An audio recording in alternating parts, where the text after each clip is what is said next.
Hello friends, welcome to this video. और ये video हमने बनाया है स्पेसिफिकली आरबीआई ग्रेड बी का 2021 का जो इंटरव्यू होने वाला है वो कैंडिडेट के लिए।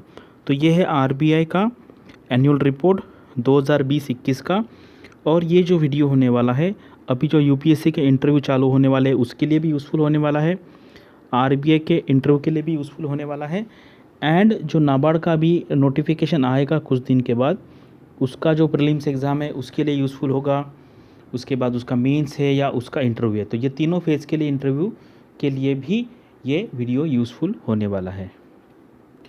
अभी वीडियो चालू करने से पहले आपको एक अनाउंसमेंट करना चाहता हूँ मैं, क्योंकि मेरा पहला जो प्लेटफॉर्म था टारगेट आरबीआई, अभी हमने वो मर्ज कर दिया है आई एग्ज़ाम बी में। ठीक है, तो अभी हमारी जो टीम है वो इंडस्ट्री की बेस्ट टीम है।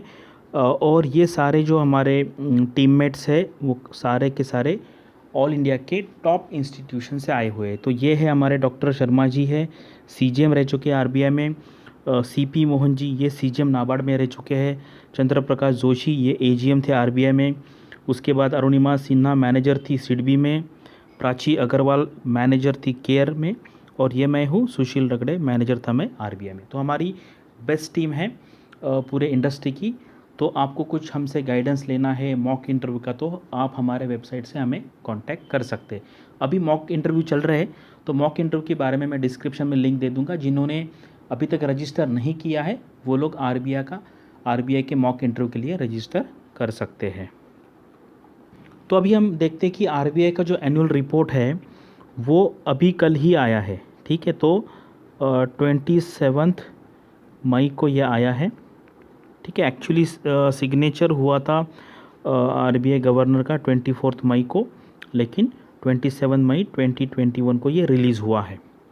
तो अभी इसमें टोटल पेजेस है 350।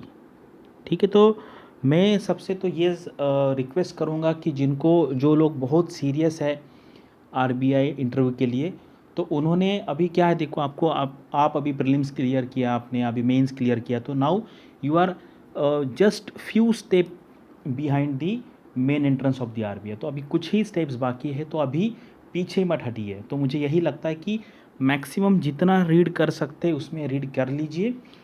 और अभी जो मैं बताने वाला हूँ वो ऐसे स्टूडेंट्स के लिए जिनको अभी समझ में नहीं आ रहा है कि क्या पढ़े, इतना पढ़े या ना पढ़े, तो मैं आपको एक डायरेक्शन देने वाला हूँ। तो ये सिर्फ ऐसे लोगों को है जिनके पास टाइम नहीं है और या जिनको समझ में नहीं आ रहा क्या क्या पढ़ना है। अदरवाइज़ सबका सब पढ़ना है। ठीक है, टाइम अगर मिलता है तो सबका सब पढ़ना है। अदरवाइज़ फिर मैं यहाँ पर जितना बताऊँगा उतना भी आपने किया तो हम कह सकते हैं कि वो बेयर मिनिमम होगा। ठीक है, लेकिन इससे कम अगर करेंगे आप तो फिर प्रॉब्लम में आ सकते हैं। ठीक है, तो मेरा सजेशन है सबका सब करने का है।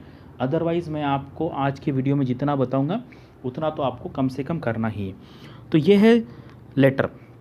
तो ये लेटर क्या होता है कि आरबीआई का जो एनुअल रिपोर्ट होता है वो बोर्ड ऑफ डायरेक्टर्स ने अप्रूव करने के बाद आरबीआई के जो गवर्नर होते हैं, जो अभी शक्तिकांत दास जी है, ये सेंड करते हैं फाइनेंस सेक्रेटरी को। और ऐसा करना आरबीआई के एक्ट में लिखा है। आरबीआई का एक्ट का नाम क्या है? Reserve bank of India act 1934। कभी कभी लोग यहाँ पे 1935 लिख देते हैं। ठीक है, लेकिन ये गलत है, होना चाहिए 1934। और इसका जो सेक्शन है 53(2), section number 53(2) of RBI act 1934 के हिसाब से आरबीआई के जो गवर्नर है वो जो एनुअल रिपोर्ट है आरबीआई का फाइनेंस सेक्रेटरी को सेंड करते हैं। क्यों सेंड करते हैं? क्योंकि आरबीआई जो इंस्टीट्यूशन है ये 100% own by the government of India है। तो गवर्नमेंट ऑफ इंडिया है तो जो ओनर है उनको सेंड करना है। एक्चुअली अगर आप देखेंगे ना, कुछ साल पहले ये शक्तिकांत दास जी इस पोजीशन पे थे। ठीक है, वो फाइनेंस सेक्रेटरी थे, यानी कि उस टाइम पे फिर जो गवर्नर रहे होंगे उन्होंने उनको भेजा होगा। नाउ शक्तिकांत दास जी ऐसे है कि अभी वो ये साइड में भी रह चुके हैं और अभी वो ये साइड में है।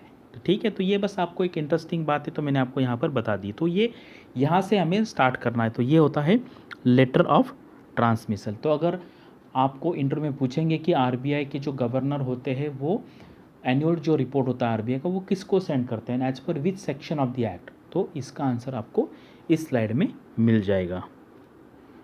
अभी आप नेक्स्ट पेज पे आएंगे तो आपको central boards and local boards. तो आरबीआई में क्या होता है कि आरबीआई में टोटल 4 लोकल बोर्ड्स होते हैं ना, कभी कभी ये इंटरव्यू में क्वेश्चन पूछते हैं और बहुत सारे लोगों को ये पता नहीं है। Western area, eastern area, northern area and southern area. तो अभी कुछ कुछ जगह पे अपॉइंटमेंट नहीं हुआ है, लेकिन कुछ कुछ जगह पे स्पेशलिस्ट का अपॉइंटमेंट हुआ है। तो आपको पता होना चाहिए कि 4 बोर्ड है। उसके बाद ये टॉप ऑफिशियल्स है, जैसे गवर्नर है, सबको पता है। अभी मैंने मॉक इंटरव्यू ले रहा है, कुछ लोगों को ये भी नहीं पता है। ठीक है, चारों के चारों गवर्नर्स के नाम इसी सीक्वेंस, डिप्टी गवर्नर के नाम इसी सीक्वेंस में आने चाहिए। ये है सीनियरिटी लेवल। उसके बाद फिर आरबीआई के अलग अलग सेक्शन के हिसाब से अलग अलग अपॉइंटमेंट होता है। जैसे अगर आप देखेंगे ये जो 2 है ये फाइनेंस मिनिस्ट्री के हैं। ठीक है, उसके बाद अलग अलग एरिया के एक्सपर्ट लोगों का अपॉइंटमेंट सेंट्रल गवर्नमेंट के थ्रू होता है। तो ये भी एक काफ़ी इम्पॉर्टेंट पेज है, इसका इन्फॉर्मेशन काफ़ी फ्रीक्वेंटली पूछा जाता है आरबीआई के इंटरव्यू में। अगर आपको उनको थोड़ा और डीप पूछना है, ठीक है, तो वो पूछेंगे चलो आरबीआई के एग्जीक्यूटिव डायरेक्टर कितने हैं।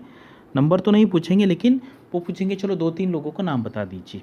ठीक है, तो अभी ये सुधा बालकृष्णन जी है, यह है चीफ फाइनेंशियल ऑफिसर। ठीक है, आरबीआई की चीफ फाइनेंशियल ऑफिसर, या आप इसको सीएफओ कहो। इनका जो लेवल होता है वो भी एग्जीक्यूटिव डायरेक्टर लेवल का ही होता है। ठीक है, तो अभी ये रिसेंटली इनका जोश कटरू जी का अपॉइंटमेंट हुआ है, आरएस रथो सर है। तो काफ़ी यहाँ पे लोग हैं, तो 2-4 नाम देख लीजिए। क्या है, अगर आप ज़्यादा पढ़ते हैं और अगर आपको ज़्यादा पढ़ना पड़ता है और उससे अगर आपका चांसेस सिलेक्शन का बढ़ जाता है, तो मुझे लगता है आपको पढ़ना चाहिए। 2-3 बार 3-4 बार पढ़ लो, क्योंकि अगर आप इतना पास आ चुके हैं और इससे यहाँ से अगर वापस जाएंगे आप, तो आपको बहुत बुरा लगेगा। क्योंकि इस बार सबसे ज़्यादा वैकेंसीज़ है आरबीआई में, 270 जनरलिस्ट के लिए है। इतनी वैकेंसी कभी नहीं होती है, तो ये चांस आपको नहीं छोड़ना है। देखो, आरबीआई का जो स्ट्रक्चर होता है ना, वो 2 टाइप का होता है। उसको एक को कहते हैं सीओ और एक को कहते हैं RO. CO means central office, RO means regional office. तो इतने सारे डिपार्टमेंट्स हैं आरबीआई में। ठीक है, जैसे अगर आप देखेंगे रिस्क मैनेज मॉनिटरिंग डिपार्टमेंट, राजभाषा डिपार्टमेंट है, सेक्रेटरीज डिपार्टमेंट है, प्रीमाइसेस है, मॉनिटरी पॉलिसी डिपार्टमेंट, काफ़ी डिपार्टमेंट का नाम है। एनफोर्समेंट डिपार्टमेंट, ये कुछ डिपार्टमेंट्स है जिनका नए डिपार्टमेंट अभी रिसेंटली उसका इस्टेब्लिशमेंट हुआ है। तो ये सारे सेंट्रल ऑफिसेस के डिपार्टमेंट है। अभी आरबीआई के कॉलेजेस है। ठीक है, आरबीआई के 2 कॉलेजेस है। एक तो है, इसको कहते हैं CAB, college of agriculture banking, and ये होता है आरबीएससी। ठीक है, यहाँ पर आपका ट्रेनिंग होगा आरबीआई ग्रेड बी का, reserve bank staff college Chennai में। उसके बाद अगर आप देखेंगे ना आरबीआई का एक्ट, अगर कोई आपको पूछता है कि आरबीआई में कितने ऑफिसेस है, ठीक है, तो आपको बताना है कि सर आरबीआई के एक्ट में सिर्फ ये 4 है, इसको ही ऑफिसेस कहा गया है। ठीक है, दिल्ली, मुंबई, कोलकाता एंड चेन्नई। तो ये जो 4 है इनको ऑफिसेस कहा गया है, एंड बाकी जो रिसेंट है इनको ब्रांचेस कहा गया है। ठीक है, इनको क्या कहा गया है, ब्रांचेस। तो ये याद रखिएगा, अगर पूछेंगे आरबीआई के कितने ऑफिसेस है, तो आपको बोलना है कि सर अगर आप लीगल वाइज देखेंगे एक्ट में 4 लिखा हुआ है, और बाकी के जो ऑफिसेस है उसको ब्रांचेस कहते हैं। ठीक है, तो और बाकी जो छोटे ऑफिसेस होते हैं ना, तो फिर उनको वहाँ के जो हेड होते हैं वो ऑफिसर्स इंचार्ज होते हैं। तो जनरली जो बड़े ऑफिस है वहाँ के जो हेड होते हैं उनको हम रीजनल डायरेक्टर्स कहते हैं। वो जनरली सीजीएम लेवल के होते हैं। लेकिन बाकी जो छोटे ऑफिस थे, अभी देखो श्रीनगर में तो मैनेजर, यानी कि ये ग्रेड बी है। ठीक है, मतलब ग्रेड बी लेवल के ऑफिसर्स भी कहाँ कुछ कुछ जगह पे हेड होते हैं। अभी यहाँ पे जीएम है, यहाँ पे जीएम है, तो मोस्ट ऑफ द जगह पे जीएम है। अगर छोटा ऑफिस होता है तो एजीएम या मैनेजर भी रह सकते हैं या डीजीएम भी रह सकते हैं। लेकिन जो बड़े ऑफिसेस है वहाँ पर सीजीएम लेवल के, यानी कि एफ ग्रेड के ऑफिसर्स वहाँ के हेड होते हैं। ये काफ़ी इंपॉर्टेंट टेबल है। यहाँ पर उन्होंने क्या दिया है कि fiscal road map and rules recommendation by the finance commission. तो ये जैसे आप देख लीजिए, यहाँ पे स्टॉप करके मैं जैसे आपको एक एक्सप्लेन करता हूँ। जैसे मान लो ये एफसी यानी कि फाइनेंस कमीशन 13 है। तो यहाँ पर उन्होंने क्या कहा था कि जो डेट, इसको डेट कहते हैं, DEBT, बी साइलेंट है यहाँ पर, डेट टू जीडीपी, ये जो रेशो है ये कितना रखना है, टोटल 68%।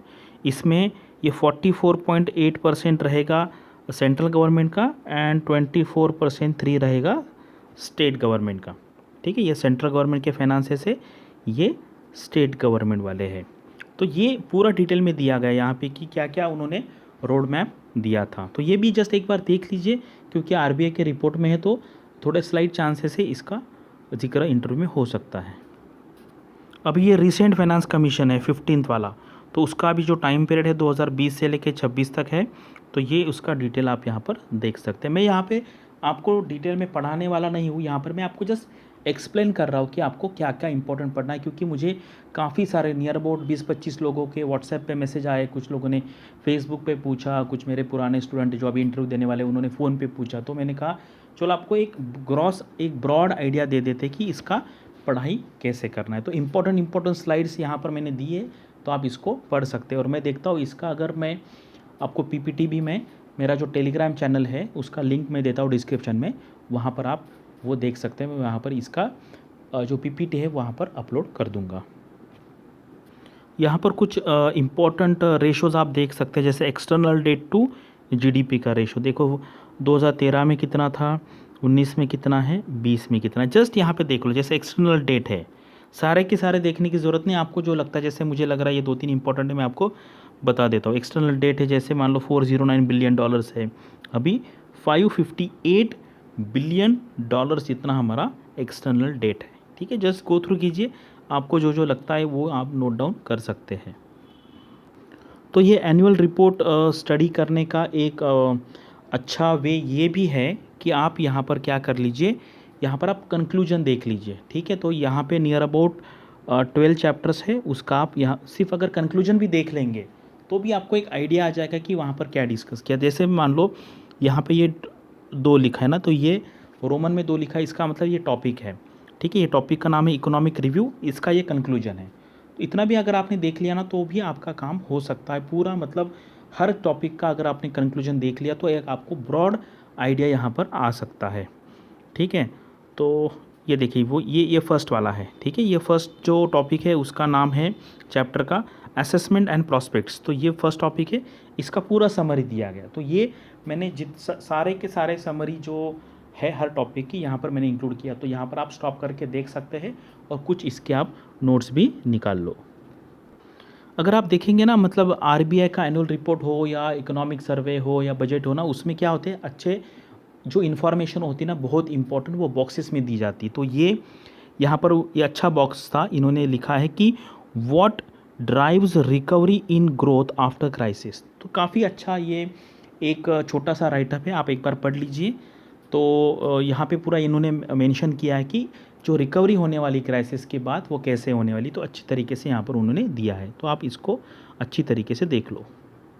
देखो, आपको अगर इकोनॉमी का पढ़ाई करना है ना, तो ये जो इंडिकेटर्स होते हैं इनको कहते हैं हाई फ्रीक्वेंसी इंडिकेटर, यानी कि जैसे ऑटोमोबाइल सेल है, पैसेंजर व्हीकल्स है, इनका जो सेल्स के फिगर होते हैं ना वो फ्रिक्वेंटली चेंज होते रहते हैं, महीने महीने में चेंज होते हैं। तो ये इसीलिए ये जो डेटा है ये काफ़ी इंपॉर्टेंट है, इससे आपको पता चलेगा कि इकोनॉमी की रिकवरी कैसे हो रही है। यहाँ पे देख लीजिए, अगर आप देखेंगे ना, यहाँ पे ग्रोथ जो है ये देखो, ये है अप्रैल एंड मई, अगर आप ये पूरा देख लेंगे ना, ये कम्प्लीटली था निगेटिव। निगेटिव किस लिए था, ऑब्वियसली वहाँ पर पूरा स्ट्रिक्ट लॉकडाउन था उस टाइम पे, फिर बाद में धीरे धीरे ओपन होने लगा है। अभी तो ये मार्च वाला फिगर है। ठीक है, अभी कुछ जो स्टेट्स है ना, कुछ स्टेट्स में जैसे अगर आप देखेंगे कुछ स्टेट्स में अभी लॉकडाउन है, मतलब इतना स्ट्रिक्ट नहीं है लेकिन मीडियम मॉडरेट लेवल के लॉकडाउन चल रहे हैं। लेकिन अगर आप ये ग्रीन एरिया देखेंगे तो इससे आपको ये पता चलेगा कि अभी इकोनॉमी की रिकवरी हो रही है, यानी कि ग्रीन एरिया क्या दिखा रहा है, वहाँ पर थोड़ा थोड़ा ग्रोथ हो रहा है। ठीक है, ये कॉन्ट्रैक्शन है, ये एक्सपांशन है।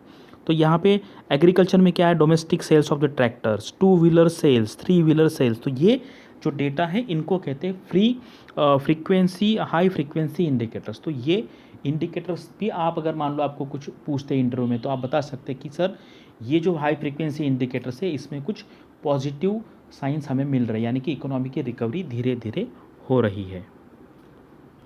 बहुत बार ना पूछा जाता है कि lender of the last resort का मतलब क्या है। तो ये एक काफ़ी अच्छा एक पैराग्राफ दिया गया है पेज नंबर 108 पे, आप ये देख लीजिए। और मुझे लास्ट ईयर 2019 में 18 में भी कुछ स्टूडेंट्स ने बोला था कि सर हमें इंटरव्यू में इसके बारे में क्वेश्चन पूछा गया था। तो काफ़ी अच्छा है, ये देख लीजिए और इसका खुद के लैंग्वेज में एक छोटा सा नोट्स यहाँ पर निकाल लीजिए। Lender of the last resort काफ़ी अच्छी तरीके से यहाँ पर उन्होंने एक्सप्लेन किया है। अभी यह है topic number 3, monetary policy operations. तो पूरा समरी दिया है, बस आपको ये पढ़ना है। ये है topic number 4, credit delivery and financial inclusion. काफ़ी अच्छा समरी है ये। तो एक बात यहाँ पर समझ लीजिए कि I am not explaining the RBI report, ठीक है। यहाँ पे मैं, नहीं तो फिर आप बोलेंगे कि सर आप बता रहे ये कंक्लूजन है, तो वो कंक्लूजन मैंने आपको रेडीमेड वो रिपोर्ट से आपको यहाँ पर दिया हुआ है। तो आप अगर इतना भी कर लेंगे तो मुझे लगता है सफिशिएंट हो सकता है। तो ये है chapter number 5, financial markets and foreign exchange management, ठीक है। अभी ये पेज नंबर 140 पे एक बहुत अच्छा टेबल यहाँ पर दिया है, ठीक है। ये टेबल नंबर 1 है। यहाँ पर देखिए क्या दिया है कि measures taken by the central banks during covid pandemic. तो ये है एडवांस इकोनॉमीज़। तो यहाँ पर US है, इसके बाद ये यूरोपियन एरिया है, ये जापान है। तो एडवांस इकोनॉमीज़ एंड ये इमर्जिंग मार्केट इकोनॉमीज़, इसको EMEs भी कहते हैं। जैसे अगर आप यहाँ पर देखेंगे तो ये BR ब्राज़ील है, उसके बाद ये चाइना है, उसके बाद ID इंडोनेशिया है, ये इंडिया है। तो अलग अलग एरिया में जैसे prudential rules and regulation, capital requirement के बारे में क्या क्या उन्होंने मतलब लिया है, ठीक है, वहाँ पे टिक किया, यानी कि उन्होंने मेजर्स लिए। लिक्विडिटी रिक्वायरमेंट है, यहाँ पे पे आउट रिस्ट्रिक्शंस है, लिक्विडिटी मेजर्स है, स्पेशलाइज लेंडिंग, यहाँ पर एसेट परचेस में government bonds, commercial papers, corporate bonds and foreign exchange. FX का मतलब है फॉरेन एक्सचेंज में स्वैप्स थे। तो ये इतने सारे यहाँ पर मेजर्स लिए। जैसे अगर आप देखेंगे ना तो यहाँ पर हमारे इंडिया में ये एरिया में ज़्यादा मतलब मेजर्स नहीं किए गए। बाकी अगर आप देखेंगे तो इमर्जिंग मार्केट, ये जो एडवांस इकोनॉमीज़ में, वहाँ पर ये जो एरियाज़ हैं यहाँ पर भी मेजर्स सेंट्रल गवर्नमेंट ने लिए थे। तो काफ़ी इंपॉर्टेंट है, मुझे इंटरेस्टिंग लगा इसलिए मैंने यहाँ पर ये आपको एक्सप्लेन किया है। ये भी एक काफ़ी इंटरेस्टिंग डेटा है। यहाँ पर उन्होंने क्या किया कि जो फ्रॉड्स होते हैं बैंक में, ठीक है, अभी ये रिसेंट वाला है ना, 2020-21 वाला है। तो ये है नंबर ऑफ़ फ्रॉड्स, ये नंबर ऑफ़ फ्रॉड्स का डेटा है एंड ये अमाउंट इन्वॉल्व है। तो अगर आप देखेंगे कुछ लोगों को लगता है कि प्राइवेट बैंक में फ्रॉड नहीं होते, तो ऐसा बिल्कुल नहीं है। अगर आप देखेंगे पब्लिक सेक्टर बैंक का नंबर अगर 81,000 करोड़ है तो प्राइवेट बैंक्स में भी 46,000 करोड़ के इतने सारे फ्रॉड्स हुए हैं। टोटल अगर अमाउंट देखेंगे आप तो 1.38 लाख करोड़ का यहाँ पर टोटल फ्रॉड हुआ है, ठीक है। तो ये कभी कभी क्या है ना, अगर आपको पूछ सकते हैं कि फ्रॉड्स का आपने पढ़ा है क्या फ्रॉड्स के बारे में, तो इसके लिए हमें पहले अकाउंटेबिलिटी फिक्स करनी पड़ेगी कि कौन इसको रिस्पॉन्सिबल है, या फ्यूचर में अगर ये ना हो इसलिए आप क्या क्या मेजर सजेस्ट कर सकते हैं, ऐसा भी आपको क्वेश्चन आ सकता है। तो इससे रिलेटेड थोड़ा सा इन्फॉर्मेशन होगा तो आप वो रिपोर्ट में पढ़ सकते हैं। अभी वो पिछला वाला जो टेबल हमने देखा वहाँ पर क्या था कि किस टाइप के बैंक्स में कितना होता है। अगर आप एरिया वाइज देखेंगे ना तो मैक्सिमम जो फ्रॉड्स है मतलब 99% जो फ्रॉड्स है, ठीक है, मतलब जो अमाउंट इन्वॉल्व वाइज देखेंगे, ठीक है, अमाउंट इन्वॉल्व वाइज देखेंगे तो 99% जो फ्रॉड्स है वो सिर्फ एडवांसेस में ही हुए हैं। बाकी भी ऑफ बैलेंस शीट आइटम्स है, यानी कि जो बैंक गारंटीज़ होती है ना उसको आप बैलेंस शीट आइटम्स कहते हैं, या फॉरेन एक्सचेंज ट्रांजैक्शन है, उसके बाद कार्ड है, डिपॉजिट है, इंटर बैंक अकाउंट्स है, कैश है, चेक्स है, क्लियरिंग एंड अकाउंट्स अदर्स में। ये बाकी एरिया में देखेंगे आप तो बहुत कम, मतलब निग्लिजिबल जैसा ही है, ठीक है। मैक्सिमम जो फ्रॉड्स है अमाउंट वाइज अगर देखेंगे तो 99% हुए हैं एडवांसेस में।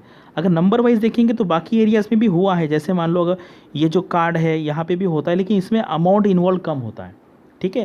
लेकिन लोन्स में क्या है ना, वो बिग हाई टिकट्स ना, उसको मतलब बड़े लोन्स कहते हैं उसको, ठीक है, यानी कि जो 1000 करोड़ है, 10,000 करोड़ है, उसमें फ्रॉड हो गया। इसलिए जो अगर आप ये जो डिफरेंस यहाँ पे दिख रहा है, यहाँ पर नंबर वाइज एडवांसेस में कम होंगे परसेंटेज, लेकिन अमाउंट वाइज सबसे ज़्यादा है। तो ये भी आपको याद रखना है क्योंकि आप कहीं पर भी इसका मतलब रेफरेंस दे सकते हैं। ये भी एक काफ़ी अच्छा बॉक्स दिया गया है, changing paradigm of UCB supervision way forward. UCBs यानी कि अर्बन कोऑपरेटिव बैंक्स जो, ठीक है, जैसे मान लो अगर महाराष्ट्र में देखेंगे तो काफ़ी सारे अर्बन कोऑपरेटिव बैंक है, जैसे सारस्वत बैंक है, उसके बाद ठाणे जनता कोऑपरेटिव बैंक है, तो कॉस्मोस बैंक है, ये काफ़ी बड़ी बड़ी बैंक्स है।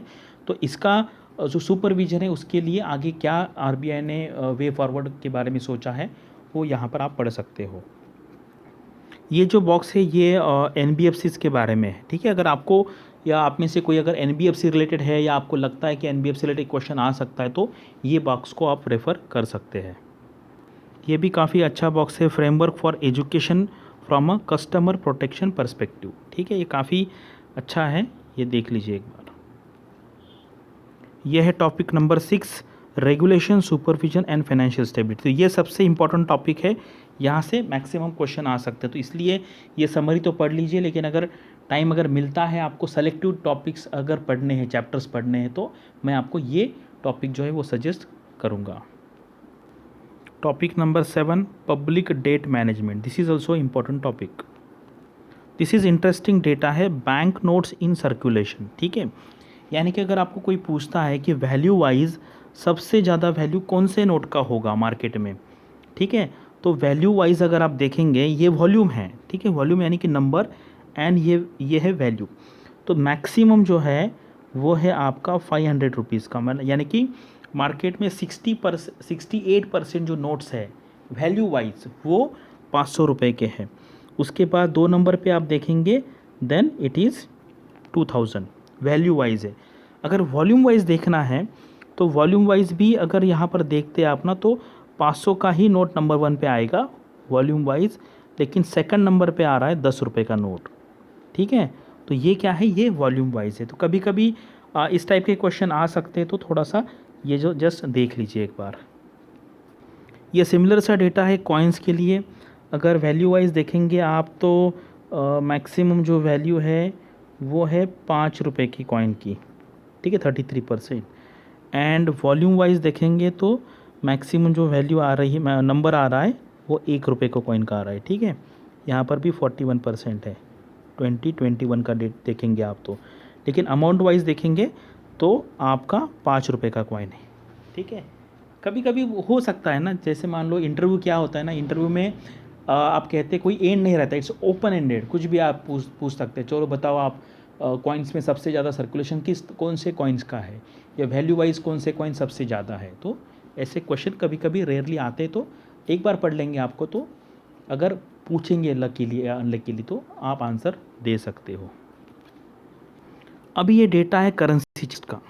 मान लो आप में से कोई बैंक में काम कर रहा है। अभी मैंने कल परसों एक स्टूडेंट का इंटरव्यू लिया था, वो करेंसी चेस्ट में काम कर रहा था। तो पूछ सकते सर देखो एसबीआई के सबसे ज़्यादा है, मतलब जितने सारे नेशनलाइज बैंक्स नहीं, जितने सारे मिला के है, बाकी सारे वो सबका मिला के उससे भी ज़्यादा है एसबीआई में करेंसी चेस्ट।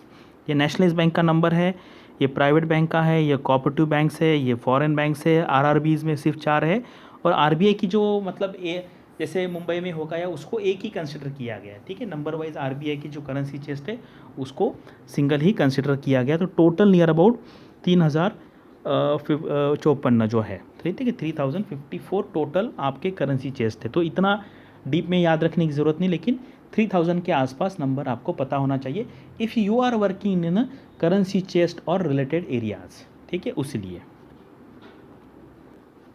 यह है topic number 8, currency management. 9 number का टॉपिक है related to payment and settlement and information technology. ये भी काफ़ी इंपॉर्टेंट है, कभी कभी पूछ सकते हैं कि सार्क फिनांस क्या है। ठीक है, SAARC finance is a network of central banks of governors of the SAARC reason.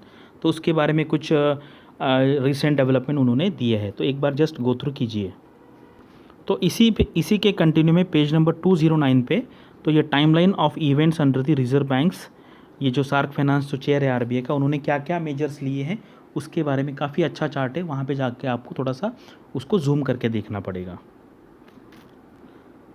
This is topic number 10, it is related to communication, international relations, research and statistics. ठीक है, शॉर्ट में दिया गया। तो ये कंक्लूजन मुझे आपको यहाँ पे देने का पर्पज़ यही है कि मान लो आपको टाइम बिल्कुल ही नहीं है, तो बस इतना कंक्लूजन पढ़ के जाइए, तो आपको ऐसा नहीं लगेगा इंटरव्यू के टाइम पे कि यार मैंने कुछ पढ़ा नहीं है। तो ये जो पढ़ाई है आपको थोड़ा सा कॉन्फिडेंस देगी। ठीक है, इसीलिए मेन पर्पज़ ये है कि if you have very less time then just go through all these slides. इसको कहूँगा कि भी द मोस्ट इम्पॉर्टेंट, ठीक है, द मोस्ट इम्पॉर्टेंट स्लाइड है। यहाँ पर क्या दिया कि प्रॉफिट है, जैसे 2016-17 में 30,000 करोड़ था, फिर 50,000 करोड़, फिर 1,75,000 करोड़। यहाँ पे क्या हुआ था एक्चुअली, यहाँ पे कुछ रिजर्व्स दिए थे। ठीक है, रिजर्व्स में एडजस्टमेंट किया था, इसलिए ये अमाउंट पड़ा था। उसके बाद लास्ट ईयर था 57 एंड ये साल हुआ है 99,122,000 करोड़। इतना ज़्यादा नियर अबाउट 1 लाख करोड़ के आसपास प्रॉफिट कमाया है आरबीआई ने, और ये सारा का सारा ट्रांसफ़र होगा अभी सेंट्रल गवर्नमेंट को, क्योंकि सेंट्रल गवर्नमेंट ओनर है। ठीक है, तो इसलिए ये जो नंबर्स है आपको याद रखने हैं। तो ये भी काफ़ी इंपॉर्टेंट, जिनको आरबीआई के बैलेंस शीट में इंटरेस्ट है, ठीक है, पेज नंबर 252 टू 256, 252 से लेके 256 ये पेज नंबर है। इसमें आरबीआई का बैलेंस शीट काफ़ी अच्छी तरीके से डिटेल में एक्सप्लेन किया है। यहाँ पर कैपिटल है, यहाँ पे ये लिखा है ना, इसके फिर डिटेल में अगले पेजेस में दिया कि उसके अंडर क्या क्या सब हेडिंग्स है। ठीक है, जैसे ये एसेट साइड में क्या होता है, एक asset of the banking department and ये asset of the issue department. ठीक है, तो ये यहाँ पे डीप में दिया हुआ है। तो ये 252 से लेके 256 पेज तक आप पढ़ लीजिए। अगर आपको आरबीआई के बैलेंस शीट में इंटरेस्ट है, आपको लगता है उस रिलेटेड कुछ क्वेश्चन आ सकते, तो डेफिनेटली आपको ये देखना चाहिए। ये भी एक इम्पॉर्टेंट है, यहाँ पर इसको कहते हैं आरबीआई का प्रीएम्बल। ठीक है, ये सबको हम कहते हैं ना कि पूरा मेमोराइज करना है आपको ये रट लेना है। To regulate the issue of bank notes and the keeping of reserves with a view to securing monetary stability in India and generally to operate the currency and the credit system of the country to its advantage. ठीक है, ऐसे क्या ऐसे याद रखना है। ये भी क्वेश्चन नियर अबाउट 50% लोगों को पूछा जाता है। जैसे कुछ लोगों को लगता है कि यार ये मेन फंक्शंस ऑफ आरबीआई कहाँ पर दिया गया है। ठीक है, तो आपके आरबीआई का जो फंक्शंस एंड वर्किंग वाला जो डॉक्यूमेंट है वहाँ पर भी है, और आरबीआई की रिपोर्ट में भी काफ़ी शॉर्ट में अच्छी तरीके से दिया गया है। तो आप इतना भी कर लोगे ना, तो ये देखो 3 और 3 ये 6 और 9। ठीक है, 9 के 9 फंक्शन आपको सीरियसली बताते आने चाहिए। ये क्या है, ये बहुत एक्सपेक्टेड क्वेश्चन है। जो आपको लगता है ना एक्सपेक्टेड क्वेश्चन, वहाँ पे आपकी तैयारी फुल फ्लेज्ड होनी चाहिए। अभी ये फॉरेन एक्सचेंज रिजर्व्स के नंबर्स है, इसके कंपोनेंट्स क्या होता है, इसमें फॉरेन करेंसी एसेट उसको एफसीए कहते हैं, उसके बाद गोल्ड है, एसडीआर है, स्पेशल ड्राइंग राइट्स, एंड ये रिजर्व ट्रेंच पोजीशन उसको आरटीपी कहते हैं इन आईएमएफ। तो ये टोटल हो गया रिजर्व्स लास्ट ईयर, मतलब लास्ट 6 महीने पे ये कैलकुलेट करते हैं। तो लास्ट टाइम पे जो किया था वो जून में था। अभी एक्चुअली क्या था, अगला जो आने वाला था वो जून में आने वाला था, लेकिन अभी क्या हुआ, आरबीआई ने इस साल जो फाइनेंशियल ईयर है वो चेंज किया है। तो अभी रेगुलर जो होगा, नॉर्मल जो बैंकिंग का होता है, आप जो नॉर्मल फाइनेंशियल ईयर पकड़ते हैं अप्रैल से लेकर मार्च तक, तो वैसे होगा। पहले इसका अलग था, पहले जून एंड में होता था। तो इसलिए अभी 31 मार्च 2021 को आरबीआई का जो फॉरेन एक्सचेंज रिजर्व है वो $576.98 बिलियन है। ठीक है, ये भी नंबर आपको याद रखना है। अभी यहाँ के आगे वाले सारे पेज बहुत इंपॉर्टेंट है, यानी कि यहाँ पर क्या है, this is chronology of major policy announcement March 2020 से लेके मार्च 2021 तक जितने सारे आरबीआई ने अनाउंसमेंट लिए, यहाँ पे डेट दिया होगा, उसके बाद ये कौन से डिपार्टमेंट रिलेटेड है और एग्जैक्टली क्या पॉलिसी इनिशिएटिव उन्होंने लिया है। तो ये 275 पेजेस से लेके आगे पूरा दिया है। तो ये आपको सारा का सारा पढ़ना है, जो इम्पोर्टेंट आपको लगता है उसको आपको नोट डाउन करना है। अभी पहले एनेक्सर में वो था, अभी जो एनेक्स सेकंड है इसमें क्या है, 296 से आगे chronology of major policy announcement to mitigate the impact of the कोविड-19 मार्च 2022 मार्च 2021, यानी कि ये पॉलिसी इनिशिएटिव्स है, गवर्नमेंट ऑफ इंडिया के भी है और कुछ आरबीआई के भी है। तो ये भी काफ़ी अच्छी तरीके से आपको देखना है। और देखो कभी कभी क्या है ना, स्टूडेंट पूछते हैं कि सर इसकी तैयारी हम कहाँ से करें। तो ये डॉक्यूमेंट में पूरा दिया गया है, डिटेल में दिया गया है, और हर इनिशिएटिव शॉर्ट में दिया है। ठीक है, यानी कि डिटेल में इसलिए यानी कि सारे के सारे दिए हैं। ठीक है, सारे के सारे, एंड एवरी जो एस्पेक्ट है वो काफ़ी ब्रीफ में आपको वहाँ पर उन्होंने कवर किया है। यानी कि आप अगर ये पढ़ेंगे तो आपको कोई पॉइंट छूटेगा नहीं। तो ये इंडिया का जो ओवरऑल बैलेंस ऑफ पेमेंट है उसका पूरा टेबल दिया गया है, आप पेज नंबर 323 पे जाके देख सकते हो। और ये अभी near about second last he page है, इसमें इन्होंने क्या किया, एफडीआई जो आता है हमें वो कंट्री वाइज दिया गया है। ठीक है, यानी कि सबसे ज़्यादा है अगर आप देखेंगे तो सिंगापुर है, रीसेंट नंबर है ये, उसके बाद है यूएस, देन है Mauritius, then UAE, then Saudi Arabia. पहले अगर देखेंगे तो नंबर थोड़ा सा अलग था, अगर 2016-17 में देखेंगे तो सबसे ज़्यादा उस टाइम पे मॉरिशस था। ठीक है, 17-18 में भी मॉरिशस था, लेकिन बाद में अगर आप देखेंगे तो पिछले 3 साल में सिंगापुर के नंबर सबसे ज़्यादा है। तो ये कंट्री वाइज है। और ये है एरिया वाइज है, जैसे कौन से एरिया में सबसे ज़्यादा है। अगर आप पहले देखेंगे तो पहले सबसे ज़्यादा नंबर में आपको मैन्युफैक्चरिंग था। अभी रिसेंटली अगर आप देखेंगे, देखो 23,000 करोड़ का एफडीआई है कंप्यूटर सर्विसेज में। उसके बाद transport, then manufacturing, then retail and wholesale trade. तो ये भी आपको पूछ सकते हैं इंटरव्यू में। तो अभी ये आरबीआई का जो रिपोर्ट है उसके बारे में पढ़ने का और एक तरीका है, ठीक है। जैसे एक तरीका मैंने आपको बताया, सबसे पहला तरीका है तो सब कुछ पढ़ने का है। दूसरा तरीका जो मैंने बताया आपको कंक्लूजन है, या फिर शॉर्ट में मैंने जितना बताया वो जो। और आखिरी तरीका है कि जो बिज़नेस न्यूज़पेपर या जनरल न्यूज़पेपर में इमीडिएटली नेक्स्ट डे पे जो न्यूज़पेपर में आया है, तो न्यूज़पेपर वाले क्या करते कि जो इम्पोर्टेंट उसमें का जो फाइंडिंग्स है वो पेपर में पब्लिश करते हैं। तो ये है बिज़नेस स्टैंडर्ड 28 मई का 2021 का पेपर है। यहाँ पर बैचेस मैंने आपको इमेज दिया है, तो आप पॉसिबल है तो कहीं से हार्ड कॉपी ले लीजिए, या फिर ऑनलाइन उनका सब्सक्रिप्शन है तो वहाँ से ले सकते हैं, या आपको कहीं पर अगर मिलता है इसकी सॉफ्ट कॉपी तो वहाँ से आप इसको पढ़ सकते हो। अभी यह है इंडियन एक्सप्रेस में भी आया है, कुछ इम्पोर्टेंट जो उनको फाइंडिंग लगता है उन्होंने दिया है। और ये लास्ट है आपका बिज़नेस लाइन, ठीक है। ये भी काफ़ी अच्छा न्यूज़पेपर है। मैं मेरे जब एमबीए कर रहा था मैं तब से मैं ये न्यूज़पेपर पढ़ता हूँ, मुझे काफ़ी अच्छा लगता है इसका एनालिसिस। देखो ये स्पेशल पेज उन्होंने डेडिकेट किया है आरबीआई एनुअल रिपोर्ट 2020-21 का। तो यहाँ से भी आप काफ़ी सारा इम्पोर्टेंट इन्फॉर्मेशन पढ़ सकते हो। यहाँ पर थोड़ा एनालिटिकल भी दिया होगा। तो ये है मेरे साइड से, और आप इसको अच्छी तरीके से 1-2 बार देखिए। एक्चुअल उसका हम बोलते हैं सॉफ्ट कॉपी देख लीजिए। मैं मेरे टेलीग्राम चैनल पे मैंने सॉफ्ट कॉपी अपलोड की है, उसका मैं लिंक जो है डिस्क्रिप्शन दे देता हूँ, और वहाँ से आप देख लीजिए, अच्छे से नोट्स बनाइए। और हम एग्ज़ाम भी के जो हमारा प्लेटफॉर्म है, हम मॉक इंटरव्यूज़ कंडक्ट कर रहे हैं। नियर अबाउट अभी 100-200 लोगों का हो चुका है, और बाकी नियर अबाउट 500 लोगों ने रजिस्टर किया है। अगर आपने रजिस्टर नहीं किया है तो जल्दी से रजिस्टर कर लीजिए। काफ़ी अच्छी टीम है हमारी, तो आपको हमारा जो इनपुट है उसका डेफिनेटली फ़ायदा होगा। Thanks and all the best for your upcoming interviews and upcoming examinations.